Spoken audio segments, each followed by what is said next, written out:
Hello friends, welcome back to my channel. ட்ராமாக்குள்ளே போகிறதுக்கு முன்னாடி மறக்காம இந்த வீடியோக்கு ஒரு லைக்கை போட்டுருங்க. வாங்க ட்ராமாக்குள்ளே போகலாம்.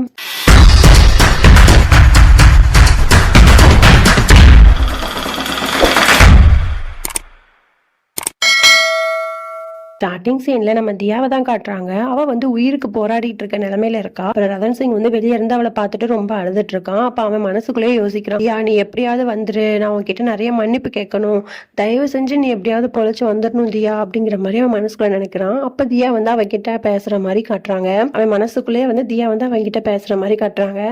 என்ன சொல்றானா தியா, ரதன் சிங் நான் உன்னை விட்டு போறேன்னு நினைக்கிறேன் அப்படிங்கிற மாதிரிலாம் அவன் சொல்லிட்டு இருக்கா. நான் உன்னோட பெஸ்ட் ஃப்ரெண்டா இருந்ததுக்கு நான் ரொம்ப கொடுத்து வச்சிருக்கணும் அப்படிங்கிற மாதிரிலாம் பேசிட்டு இருக்கா. உன்னை ரதன் சிங் வந்து ரொம்ப அழ ஆரம்பிச்சுட்டு, இங்க பாரு தியா, நீ வந்து ப்ராமிஸ் பண்ணிருக்க, அதை வந்து நீ மீறக்கூடாது, அந்த ப்ராமிஸை நீ காப்பாற்றணும், அதுக்காகவாது நீ உயிரோட வரணும் அப்படிங்கிற மாதிரி ரொம்ப அழுது பேசுறான். அப்ப டக்குன்னு யாஷ் வந்து சொல்றான், தியாவோட உயிர் வந்து சேஃப் ஆயிடுச்சு, அவ வந்து பொழைச்சிக்கிட்டா அப்படிங்கிற மாதிரி சொன்னோன்னா ரதன் சிங்க்கு வந்து ரொம்ப ஹாப்பி ஆயிருது. அதுக்கப்புறம் தியாவை போய் பார்க்கலாம் அப்படிங்கிற மாதிரி யாஷும் ரதன் சிங்கும் போய் உள்ள போய் பாக்குறாங்க.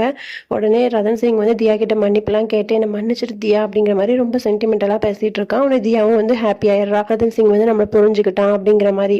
அதுக்கப்புறம் அப்படியே நம்ம அத்தைக்காரியை தான் காட்டுறாங்க. அவள் வந்து ஹாஸ்பிட்டலுக்கு வந்து சுற்றி சுற்றி தேடிட்டு இருக்கா. யாரை தேடுறான்னா யாஷோட அம்மாவை தேடிட்டு இருக்கா. அவள் அத்தைக்காரி சொல்கிறா, அந்த யாஷோட அம்மா இங்கே தானே வந்தா, எங்கே தான் போனா, புது பிளான் எதுவும் போட போறேன்னு சொல்லிட்டு யார்கிட்டயும் மாட்டிக்க கூடாதே, அவளை வந்து கொஞ்சம் வார்ன் பண்ணணும் அப்படின்னு சொல்லிட்டு அவள் வந்து அத்தைக்காரி வந்து அது யாஷோட அம்மாவை தேடி வந்துட்டு இருக்கா. ஆனால் யாஷோட அம்மாவும் அப்பாவும் என்ன பிளான் போட்டு வச்சிருக்காங்கன்னா, இந்த மாதிரி ஒரு இன்ஜெக்ஷனையும் கொடுத்து இதை வந்து தியாக்கு போட்டு விட்டுரு, அதுக்கப்புறம் அவளோட ஃபிங்கர் பிரிண்ட் எப்படியாவது இந்த பத்திரத்தில் வந்து வச்சிரு, அப்படி வச்சுட்டு அப்படின்னா எல்லா சொத்துக்களுமே என்னோட பேர்ல மாறிடும் அப்படிங்கிற மாதிரி யாஷோட அப்பா வந்து ஒரு பிளானை போட்டு கொடுத்து யாஷோட அம்மாவுக்கு வந்து நர்ஸு கெட்டப்லாம் போட்டு விட்டு அனுப்பி விடுறான். அவளும் வந்து தியாவோட ரூம்குள்ள என்ட்ரி ஆயிடுறா. அத்தைக்காரி எவ்வளோ தடுக்கலாம்னு முயற்சி பண்றா. அதுக்குள்ள அவ வந்து தியாவோட ரூமுக்கு வந்து போயிடுறா. அங்க போயிட்டு அவ வந்து நேரா தியா கிட்ட போறா. பார்த்தா ரதன் சிங் வந்து பக்கத்துல உட்காந்துருக்கான். என்ன நர்ஸ் இப்போ வந்திருக்கீங்க அப்படிங்கிற மாதிரி கேட்டோன்னா, இல்ல இவங்களை நான் செக் பண்ணணும், நீ கொஞ்சம் வெளியே இருங்க அப்படிங்கிற மாதிரி யாஷோட அம்மா வந்து ரதன் சிங் வந்து வெளியே போய் சொல்லிடுறான். உடனே யாஷோட அம்மா என்ன பண்றான்னா, ஒரு பத்திரத்தை எடுத்து அந்த ஃபிங்கர் பிரிண்ட் இருக்கும்ல அதை வந்து எடுக்கலாம்னு சொல்லிட்டு போறான். டக்குன்னு தியா வந்து அவளோட கையை பிடிச்சி இது யார் அப்படின்னு கண்டுபிடிக்கணும் அப்படிங்கிறதுக்காக அந்த ஃபேஸ்ல போட்டிருக்க மாஸ்க் வந்து எவ்வளோ எடுக்க முயற்சி பண்றா. ஆனா யாஷோட அம்மாவுக்கும் தியாவுக்கும் அப்படியே தள்ளு முள்ளெல்லாம் ஏற்படுது. தியா டக்குன்னு வந்து கீழே விழுந்துடுறா. எவ்வளவோ போராடி தியா வந்து யாஷோட அம்மாவை கையில அப்படியே பிடிச்சு வச்சுட்டே இருக்கா. அப்ப அந்த டைம்ல பார்க்க வந்து யாஷும் ரதன் சிங்கும் உள்ள வந்துடுறாங்க. உடனே யாஷ் கிட்ட வந்து யாஷோட அம்மா வந்து மாட்டிக்கிட்டா. அவன் மாஸ்க் வந்து இன்னும் போட்டுட்டு தான் இருக்கா. அது யாருன்னு பார்க்கணும் அப்படிங்கிறதுக்காண்டி யாஷ் என்ன பண்றான் அப்படின்னா, டக்குன்னு மாஸ்கை பிடிச்சி அவுத்துறான். அதை பார்த்தோன்னே யாஷுக்கு வந்து பயங்கரமான ஷாக் ஆயிருது.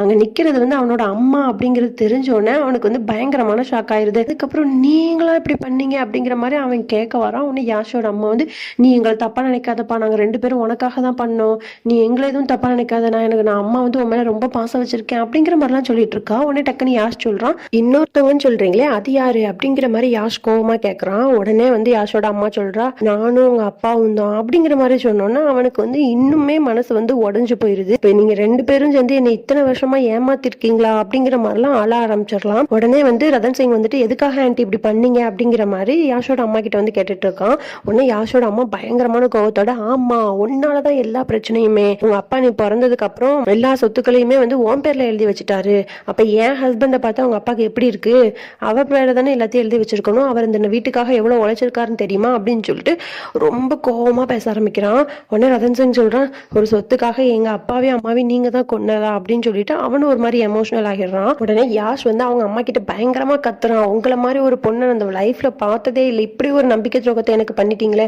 அதுவும் பெத்த பையனுக்கே இப்படி பண்ணிட்டீங்களே அப்படிங்கிற மாதிரி அவன் ரொம்ப எமோஷனலா கத்த ஆரம்பிக்கிறான்.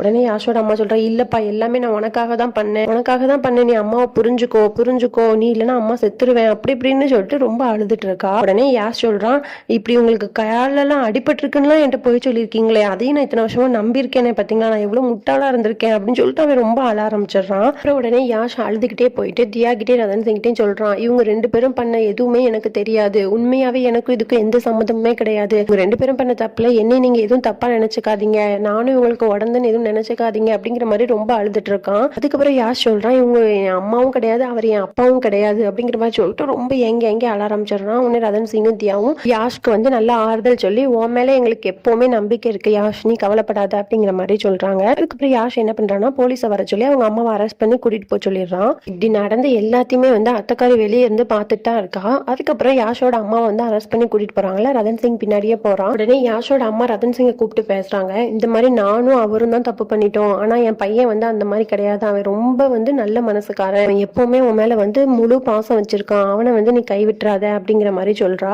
அதுக்கப்புறம் யாஷோட அம்மா ஒரு விஷயத்தையும் சொல்றா. இந்த மாதிரி நான் உன்னை கொலை பண்ண முயற்சி பண்ணதெல்லாம் உண்மைதான், அதை நான் ஒத்துக்கிறேன், ஆனா இன்னொருத்தர் யாரோ ஒருத்தர் வந்து உன்னை கொலை பண்றதுக்கு முயற்சி பண்ணிட்டு இருக்காங்க, இது நான் சொல்றது வந்து உண்மை.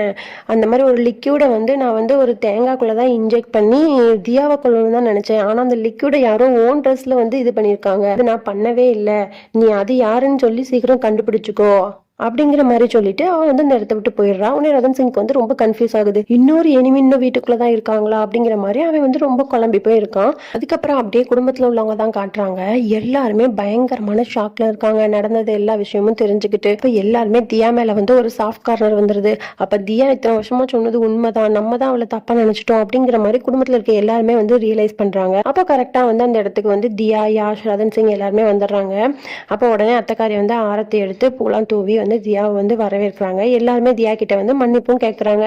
இத்தனை வருஷமா உன்னை நாங்க தப்பா நினைச்சிட்டோம் அப்படின்னு சொல்லிட்டு ஒவ்வொருத்தரா வந்து தியா கிட்ட மன்னிப்பும் கேட்கறாங்க. உடனே தியாவும் வந்து அதுக்கப்புறம் தியாவும் எல்லாருக்கிட்டையும் வந்து மன்னிப்பு கேட்கறான். இந்த மாதிரி நான் உங்களை ரொம்ப டார்ச்சர் பண்ணிட்டேன், அதை நான் எதுவுமே வேணும்னு பண்ணல, எனிமையை வெளியே கொண்டு வரணுன்றதுக்காக தான் பண்ணேன், எல்லாரும் என்னை மன்னிச்சிருங்க அப்படிங்கிற மாதிரி அவளும் சொல்றா. அப்புறம் ரதன் சிங் வந்து அப்படியே யோசிக்கிறான், இன்னொரு எனிமி யாரா இருக்கும் அப்படிங்கிற மாதிரி எல்லாரையும் ஒரு பார்வை வந்து பார்த்துட்டு இருக்கு. அதுக்கப்புறம் ரதன் சிங் வந்து தியாவை ரூமுக்கு கூட்டிட்டு போய் உட்கார வைக்கிறான். அப்ப அந்த இடத்துக்கு வந்து தியாவோட அக்கா வரா.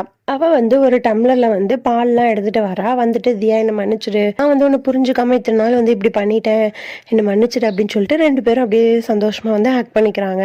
அதுக்கப்புறம் அப்படியே நம்ம அத்தைக்காரி வந்து யாஷோட அப்பாவை தான் பார்க்க போயிருக்கா. யாஷோட அப்பாவை வந்து போலீஸ் அரெஸ்ட் பண்ணி வச்சிருக்காங்க. அப்போ அத்தைக்காரி வந்து பார்க்க போகும்போது உடனே யாஷோட அப்பா கேட்கறான், இந்த மாதிரி நீங்க தான் வந்து ரதன் சிங்கை கொல்றதுக்கு முயற்சி பண்ண இன்னொரு ஆளா அப்படிங்கிற மாதிரி கேட்டோன்னா ஆமா அப்படிங்கிற மாதிரி சொல்லிட்டு, இந்த மாதிரி நான் உன்னோட ஒய்ஃபை எவ்வளவு காப்பாற்றணும், வார்னிங் கொடுக்கணும்னு நினைச்சேன், ஆனா அவ எப்படியோ மாட்டிக்கிட்டா அப்படிங்கிற மாதிரி சொன்னோன்னே டக்குனு வந்து அத்தைக்காரிக்கு வந்து நெஞ்சொலி வர மாதிரி வந்து கீழே விழுந்துடுறா. உடனே இதான் சாக்குன்னு சொல்லிட்டு யாஷோட அப்பா என்ன பண்றா அப்படின்னா, ஒரு போலீஸ் வராங்க, அவங்களோட கன்னை எடுத்து அத்தைக்காரியோட தலையில வச்சு நீங்க கிட்ட வந்தீங்க அப்படின்னா இவங்களை ஷூட் பண்ணிடுவேன் அப்படிங்கிற மாதிரி மிரட்டி அப்படியே வந்து வெளியே எஸ்கேப் ஆயிடுறான். அதுக்கப்புறம் அப்படியே நம்ம ரதன் சிங்கை தான் காட்டுறாங்க. அவன் எப்படி யோசிச்சுட்டே நடந்து வந்துட்டு இருக்கான். அப்ப டக்குன்னு வந்து அவனுக்கு வந்து ஒரு ஃபோன் கால் வருது. அதுல யாஷோட அப்பா வந்து நம்ம அத்தைக்காரியை வந்து கட்டி போட்டு தலையில கன்னை வச்சு ரதன் சிங் கிட்ட வந்து மிரட்டிட்டு இருக்காரு. என்ன சொல்றாரு அப்படின்னா, நீ வந்து யாருக்கும் தெரியாம எந்த ஒரு போலீஸ்க்கும் இன்ஃபார்ம் பண்ணாம நீ இந்த இடத்துக்கு இப்ப வந்தே ஆகணும், அதுவும் தனியா வரணும், வந்து இந்த டாக்குமெண்ட்ல நீ சைன் பண்ணி கொடுத்தா மட்டும்தான் இவங்களோட உயிர் இருக்கும், இல்லைன்னா இவங்களோட உயிரை வந்து எடுத்துருவேன் அப்படிங்கிற மாதிரி சொல்லி பிளாக்மெயில் பண்ணிட்டு இருக்கான். ரதன் சிங் ஓகே நான் யார்ட்டையும் சொல்லாம வரேன் அப்படிங்கிற மாதிரி சொல்லிட்டு போனை கட் பண்ணிட்டு தியாவோட ரூமுக்கு போயிட்டு தியா ஒரு கன் வச்சிருப்பால அதை எடுத்துக்கிட்டு அத்தைக்காரியை அடைச்சு வச்சிருக்காங்கல்ல அந்த இடத்துக்கு போறான். அங்க பார்த்தா அத்தைக்காரியை வந்து அப்படியே கெட்டி போட்டிருக்காங்கல்ல, அவளை காப்பாத்தலான்னு போகும்போது யாஷோட அப்பா வந்து அப்புறம் ரதன் சிங்க்கும் யாஷோட அப்பாவுக்கும் வந்து கொஞ்சம் குட்டி ஃபைட் மாதிரி நடக்குது. அப்புறம் அத்தைக்காரியை வந்து அவுத்து விட்டுறான் ரதன் சிங். அப்ப யாஷோட அப்பாவை வந்து கன் பாயிண்ட்ல வந்து ரதன் சிங் பிடிச்சிடுறான். அப்படி இருக்கும்போது டக்குன்னு வந்து பின்னாடி இருந்து யாரோ வந்து ரதன் சிங்கோட தலையில வந்து கன்னை வைக்கிறாங்க. யாருன்னு ரதன் சிங் திரும்பி பாக்குறான். பார்த்தா அத்தைக்காரி. இது எல்லாமே வந்து அத்தைக்காரியோட பிளானா தான் இருக்கும். அத்தைக்காரி வந்து யாஷோட அப்பா வந்து போலீஸ் ஸ்டேஷன்ல போய் மீட் பண்ணிருப்பாள்ல, அப்ப வந்து அவ சொல்லிருப்பா இந்த மாதிரி ஒரு பிளான் இருக்கு, அதை நம்ம எக்ஸிக்யூட் பண்ணா இந்த இடத்துல இருந்து தப்பிச்சிடலாம் அப்படிங்கிற மாதிரி சொல்லிட்டு அவன் வேணும்னே நெஞ்சு வலி வந்த மாதிரி வந்து ஒரு ஆக்டிங்க போட்டிருப்பா. அதுக்கப்புறம் ரதன் சிங் கிட்ட வந்து இப்படி எல்லாம் மிரட்டு, அவன் வந்து என் மேல பாசம் வச்சிருக்கான் அப்படிங்கிற மாதிரி சொல்லி எல்லா பிளானுமே வந்து அத்தைக்காரி தான் போட்டிருப்பா. அத்தைக்காரி வந்து ரதன் சிங்கோட தலையில கன்னை வச்சோன்னா ரதன் சிங் வந்து பயங்கரமா ஷாக் ஆயிடுறான். ஓகே ஃப்ரெண்ட்ஸ், இதோட நம்ம இந்த பாட்டை முடிச்சுக்கலாம். நாளைக்கு பார்க்கலாம். Bye friends.